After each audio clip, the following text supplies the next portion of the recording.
Welcome back to the One-on-One, the small business and entrepreneur show. Today I have a guest who, I'm going to be completely honest, we met for 5 minutes about a month ago, but I got to sit in and listen to Jason Cromley from Hidden Creek Landscaping Inc. I want to get that in there. Jason, first of all, thanks for coming. Absolutely. Thanks for having me back. The reason I wanted to have you on is because you were on Marty Reed's show, From Our House to Your Home, and I didn't even know you were coming that day. And then when we were hearing the story of how you got started, I thought, this is a perfect scenario for entrepreneurs or small business people to kind of get the start, the middle, and the end kind of story. Now, you're not at your end, but I want you to kind of tell us, where did you start? And honestly, I love telling this story, so, I could come back and do this every day. And you're not bashful. I mean, I know you're not bashful, so that's good. Not bashful, love to talk, love to tell the story, because it's a fun story and it's still going on. So I like to think we're probably only about halfway through to where we really want to end up someday. But it did start back in 1998 is when our company was established. And it was established through one of my best friends who I met in the landscape architecture program at Ohio State. So I'm actually local, went to Watterson, lived all of 7 miles from where I was born my entire life. Love Columbus, will never leave it. I think it's the best place in the world. And being at Ohio State was great for me. It was local. Of course, my mom still cried when I went there, even though it was 4 miles away at the time. But was able to make a very best friend immediately. One of those people you meet in life, you're like, well, this is who I've known my whole life. So it became more of a brother than anything right away. We were in landscape architecture. We switched to landscape horticulture because we felt that if we were ever going to own our own business, we needed to understand what plants were really about rather than just design. So after about a year in landscape architecture, we switched to landscape horticulture. After about 6 months, we both were working for landscape companies in the summer, and we realized we were smarter than the owners were. So we said, how hard could it be? Just buy a pickup truck and we'll be just fine. So we had a pickup truck. That was the plan? That was the plan. Buy a truck, and that's how we're going to start. And a wheelbarrow. Well, you left that out. Yeah, I did leave that out. So that was the second whole part of the company. So we said, how hard could it be? And at the time, we were both bartending. We were going to school, and we started a business. So we still had about a year left in school. And our first summer, we just did landscaping for people that I mostly knew, being local to Columbus. Friends, family, whoever was willing to call us, we were willing to do the work. And we kind of dove right into it. We stayed school, finished school, graduated in '99. So that was our next summer. When we really kind of got things going a little bit more. But we were very green. We did not have a degree in business. We had a degree in horticulture. So I could tell you 700 different plants in Latin, but I couldn't tell you what a profit and loss sheet was, didn't know what a balance sheet was, and didn't know anything about accounting other than we bought QuickBooks on sale at the local office supply store. I can't even tell you what it was that many years ago. I don't know if Staples was even around back then. Right. And we kind of made the decision that, we were just going to stay partners, see how far we could take it. And we really were kind of having a little bit of fun at the time. We bartended, we landscaped, we did what we wanted to, we started when we wanted to, we left when we wanted to. But after a few years, we were realizing that, we were starting to buy some equipment and we needed to get a little bit more serious. I was getting ready to get married. He was getting ready to get married a few years later. So our wives at the time were starting to put a little bit of pressure on us. And I think it was about 2007, my daughter was 1, and my wife said, it's not fun anymore. It's either your career or we got to figure something out. So at that point, we started talking to other landscape companies, trying to figure out what we were doing wrong. We wanted it to be fun, but we needed to find a way to grow the business. We were very fortunate. At that time, we were already growing at a minimum of 20% every single year. We had survived the 2008 recession. We grew 70% in 2008. In 2009, we grew 50%. We had made the right contacts, we had met the right people, and we had started to understand our bid process a little bit more. And at that time, we were really starting to understand what business was. We finally made the decision, let's be business owners, not landscape owners. And we started hiring consultants to come in to help us a little bit. And we really wanted to then, at that point, take it to a whole nother level. And we tried to focus in on what was so special about us. We did the Home and Garden show, and everyone would come up, why are you different? It's an awful question to be asked and stare at them and say, geez, I don't know. We discovered that's not a good marketing technique, is to say, I don't know. That's not a good technique for any answer. No, it's not. So we really started to talk to more companies and understand who was successful. The $8 million companies, how are they doing it? What are you doing that's so different? Why are you able to sell and we're not able to sell what you're doing at the time? So we really wanted to better understand what the market was going to give us and how could we be different. In the world of landscaping, a lot of companies are the same. And a lot of people, if you say the word, we do landscaping, most people go to, oh, you mow. Right. Oh, you pull weeds. Yes, we do those things, and we do about 50 other things at the same time too. So we try to really separate ourselves and call ourselves more of a high-end design, build, maintenance firm. And when you start to use the word high-end, obviously, you start to separate yourself. That can be both good or bad. So a lot of people say, oh, you're too expensive, I can't talk to you. And those who want to have high-end, great, this is the person I've been looking for. Someone who understands that I travel a lot, I vacation a lot, I'm a very busy person, I run a business, I can't always email you back when you want an instant response. So we had to really learn what customer service was all about. And it was nice, being the fact we both worked in restaurants and bartenders, you learn very quickly how to handle any situation.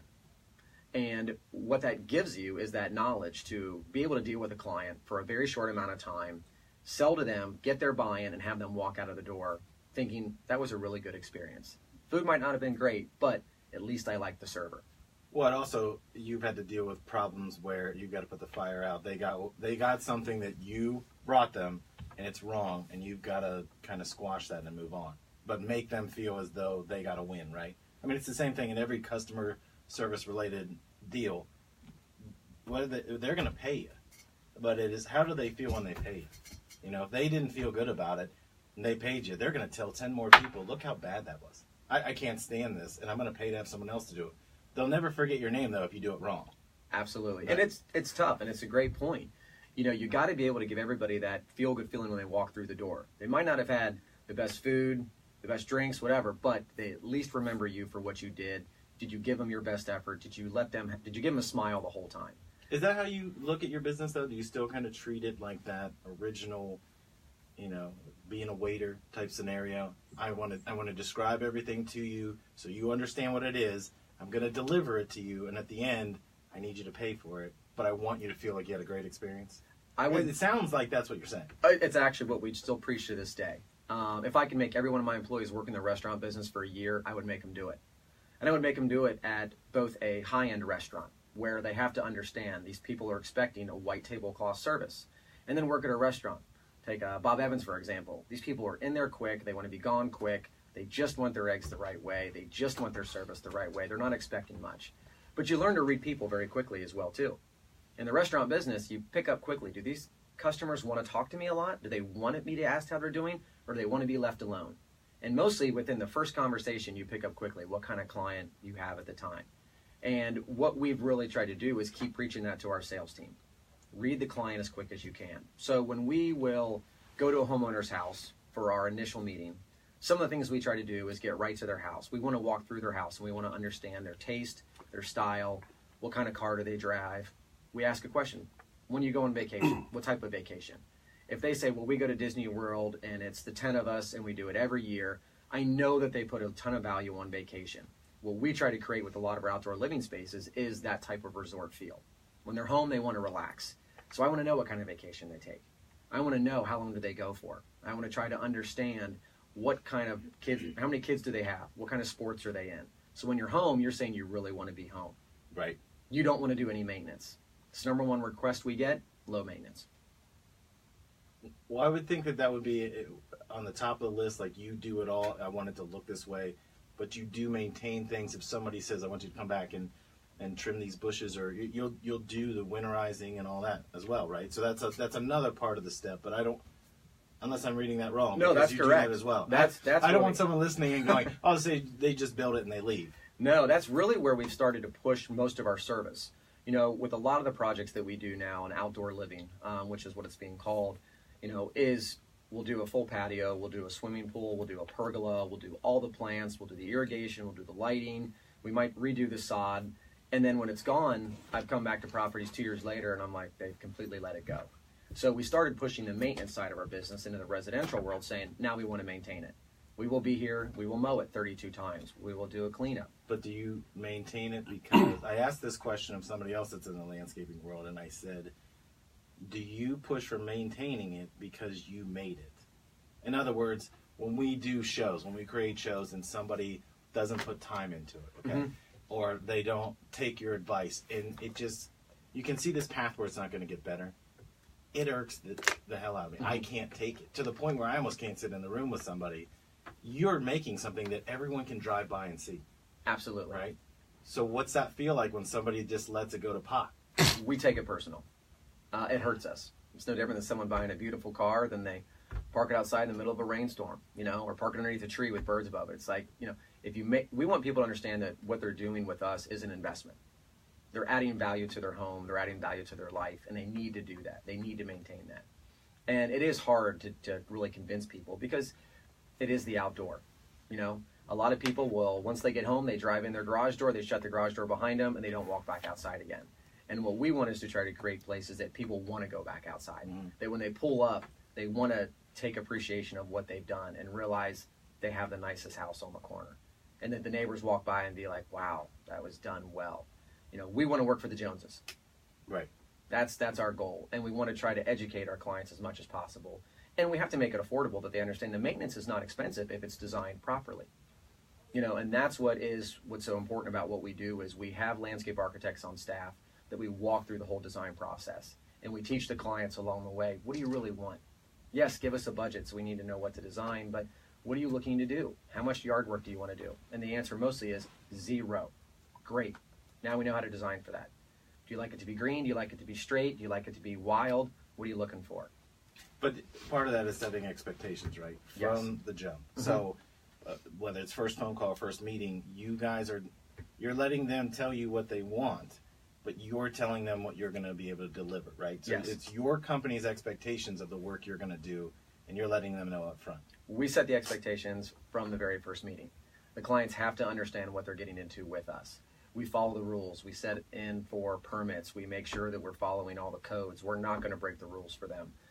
It just doesn't bode well for our business long term. So we have a lot of processes in place to make sure the clients can answer everything we need them to. And we do hold them accountable to those questions. Well, that was the other question I had. So if you've told somebody, the frustration in any business is when you tell somebody up front, this is exactly how it works, and then they deviate.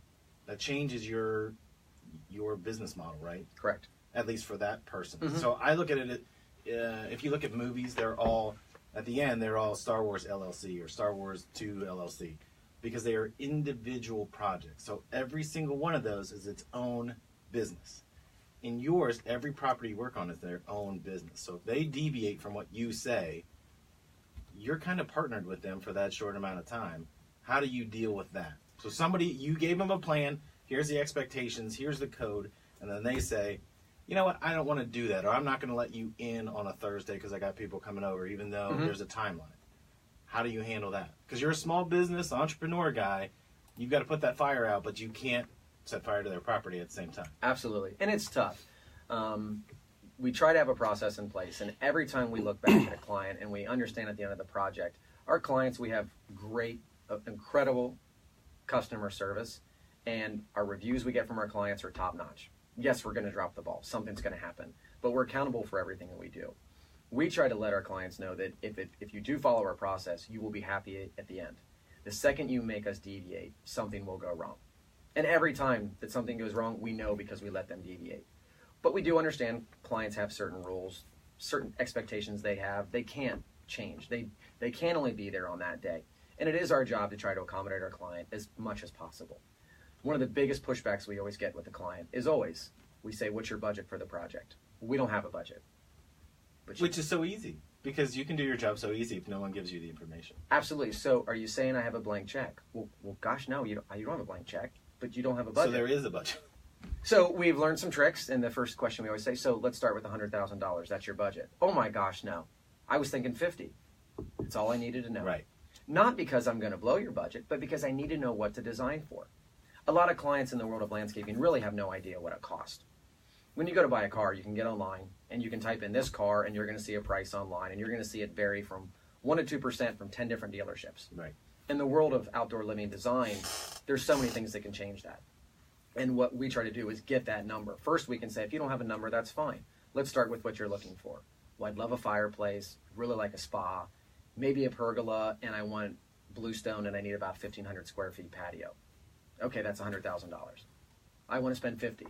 So we take out the fireplace, we take out the spa. Now what do you think? But I really want those. Right. Okay, 100,000 is fine. Let's do that. They just need to know and see like projects that say, this is what I want. So it is part of that very hard thing that, because people obviously are very guarded about the money they have. And they should be in today's world, obviously. Well, everyone's holding their cards until they actually have to play them. Mm-hmm. But you're kind of forcing that, you're calling their bluff. But not in a negative way. I mean, in any business, and this, anybody that's listening, you have to set expectations, but you also have to charge what you're worth. You're not trying to do jobs just to do, you're not painting paintings and hoping someone buys them at a flea market. Correct. You have to generate revenue, but you also have to do it within a budget, right? So you have to set that up front. Absolutely, and it's hard to do. You don't walk into a restaurant and say, bring me whatever you want, and then complain about it. Right. Does that ever happen to you? Back in the day where someone was like, whatever you would eat. Whatever you would eat, I'll take it. Right. You got to be happy about it. And it really is the driving force that we've learned is asking more questions. And you have to have feedback. And a lot of clients still don't know. So we do try to really take our time and educate them. So the first few meetings that we do is an education process. We let them know that this is the next meeting. This is what you need to have ready to answer at the next meeting. And we have clients we're working on right now that they've made us deviate on every single thing we've ever done. And they've challenged our process beyond belief. Are they happy? Absolutely. Are we happy? Not at all. Right. Will we do it again? Probably. Because of the challenge, right? That's kind of being an entrepreneur is you want to take on, I always say we like to deal with broken toys. Like we don't want to deal with the people that at the end of the day, like a Target or something, you can't really affect the bottom line very much there. But if you find somebody small and they can grow 10, 20%, you feel like you're doing something. But we just don't like to stay in one spot for very long. So we might be with a dentist one day, landscaper the next day, whatever it is, because we learn so much from just being around those people. You know, just everyday common conversations. I'm sure you get the same thing dealing with people. You get somebody that everything is a challenge, but you don't walk away from it. Never. You know, I don't want an erector set fresh out of the box. I want the erector set that's on the ground broken, and I'll find a way to put it back together. With no instructions. It's not going to look like what's on the picture, but it's going to be awesome. Right. You know, a challenge is great, and that's what, whenever you're dealing with customer service, every day can be a challenge. And, you know, we focus a lot on, you know, client relations, and we have sales meeting every single week. We talk about it. We challenge ourselves. We just had a big conversation about this yesterday in the sales meeting, where, you know, it goes around the office sometimes. Man, this client's so tough. This client's tough. And I said, if every client was easy, we would never be any better. Right. If Ohio State played small teams every single year and they made it the national championship, they're going to get destroyed because they never challenge themselves. The harder the client, the bigger the challenge. And those clients mostly who are a challenge know they are difficult. A lot of them, they tell you right up front, those are the best ones. I'm going to be difficult. Yeah. Thank you for letting me know. I like the ones that say, I don't like what you do. I don't even know that I like you. But for some reason, there's something that you can do that someone else can't. Because now we don't have to worry about being friends. We just have to put together the deliverables, and here you go. Yeah. And everybody's happy. But at the end of the day, we don't have to go to dinner. We don't have to go to ball games. It is, here's what we delivered, and you're happy, right? Every time. And they write the check, and they're glad to do so. And they really are. And they they're actually become your best referrals. The toughest clients are the best referrals you'll ever have. And you just hope they don't find another person like them. And mostly, all their friends will tell you, I'm sorry I'm referring you to this friend. They're a challenge, but I know you're the one that can handle it. That's cool. And so you walk into that situation already feeling good about it. And, you know, more than likely, are you going to close it? You still don't know. Yeah, but that's the juice. That's what makes it That's fun. Why you go back. That's why you relook at the numbers and you're crunching numbers before you sit down with them. And it's funny in the sales world, as you know, sales and production always have an argument. Sales always want to sell it for less because they just want to know they're going to get the sale, and production always wants more hours, more money, more time to get it done because that's the only way they're going to do it the way that they want. So you always have this inner battle. I did production. I do sales. I've done it all. I know what can be done. I know what should be done. And it is hard to educate a lot of the team on, guys, you can do both, but you do have to set the expectations both ways. Sales, this is what we earn. This is what we do. Put value on yourself. One of the things that changed for us about 5 years ago, we started charging for our design services. Most landscape companies out there give designs away left and right. That's what we're trying to do, to prove that we're worthy. So you do a design, you hand it to them, they say, thanks, we'll get back to you. And then 3 months later, you see another company building your design. And you're heartbroken, you're angry, you just want to bang on the door. So when we started charging for our designs is when the clients started to see us as truly of value. Now, they don't have to hire us. They have to pay for the design. But it started for them to see that it was part of our process. And so after meeting with them 3 times through the design process, now they start to like us. They get us. Let's meet in 2 weeks to review the design. We meet in 2 weeks, we review the design. We're going to have materials laid out. We're going to have our subcontractors available. We're going to have this. And they show up and it's all ready to go. We're no longer landscapers. We're a business. We're a general contracting company that has everything in place. I like these guys. And mostly by the 3rd meeting, this sounds funny, that's mostly when the husbands start to buy in. A lot of the women we sell to, they love the design, it's pretty, they're ready to go. They want this, they've wanted this. It's the husbands, or it's going to cost a lot of money, I'm not sure if we want to do it. Then all of a sudden they start to see the outdoor kitchen, they see the outdoor TV, they're bought in. As long as the numbers are there, and you can prove why the numbers are there, they're bought in. And it's great, and that's why we try to do all of our meetings at our office. The first one is at their home, the second and third is at our office. They see the design center, they see what kind of business we have. We try to prove that we have a very successful business. We don't set our office up in a trailer. It's a new building we built 3 years ago. It's one of the nicest landscape buildings in the Midwest. We went around to 5 different states, looking at different landscape companies, what their office looked like, and we knew we wanted them to come see us. We didn't want to keep going to their house. I couldn't take kitchen tables anymore. Because at the kitchen table, the dog was all over me. Yeah, those are the worst. The kids interrupted us, and a lot of times the husband would come home late, 30 minutes, and he had to do the whole presentation over again. And I can't tell you how many fights I saw happen right in front of me. I almost caused at least 5 divorces. I know it. Well, you're a good guy that way. To save people from future divorces. Mm-hmm. So we come in and we try to save the day. Oh, I didn't mean to cut you off. No, I was just going to say, I'm looking at the clock. This is the first show we've ever done without a commercial break. You're very bashful. You should speak up a little bit. In the remaining couple minutes that we have, we covered where you started, where you are now. What's the future of Hidden Creek?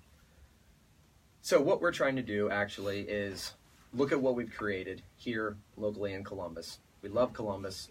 I'll never leave Columbus, but we feel that we want to grow outside of Columbus. We don't want to be the big, all we do is mow company. We love the design build. It's fun, it's interesting, it's pretty pictures on the wall. We try to win our national awards whenever we can, and we win them almost every year. It's important to us to be on a national level.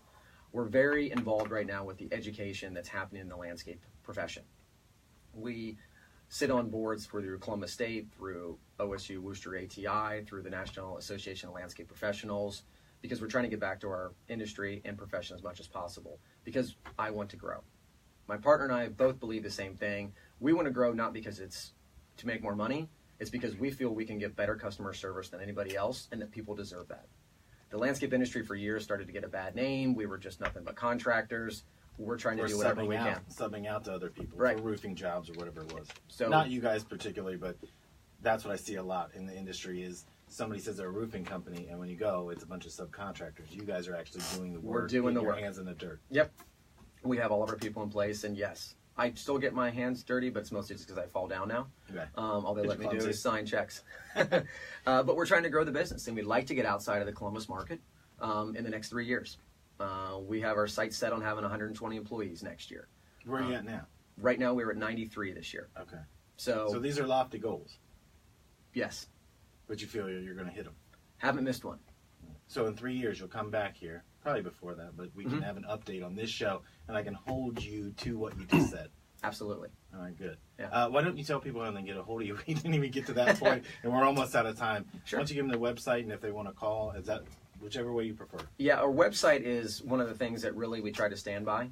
We try to put as much information up there as possible so our clients can go there, understand who we're about, what kind of projects we do. They're all very visual, and it's a fun website, and that is at www.tothecreek.com. It's the number 2thecreek.com. Not spelled, it's the actual number. Correct. Okay. We never push our phone number. We want people to go to the website first. I did notice that. It's not on any of our trucks. So, and I'm glad that you said the website, because when you gave me your business card about a month ago, I thought something's wrong here. Why would you not have the name kind of...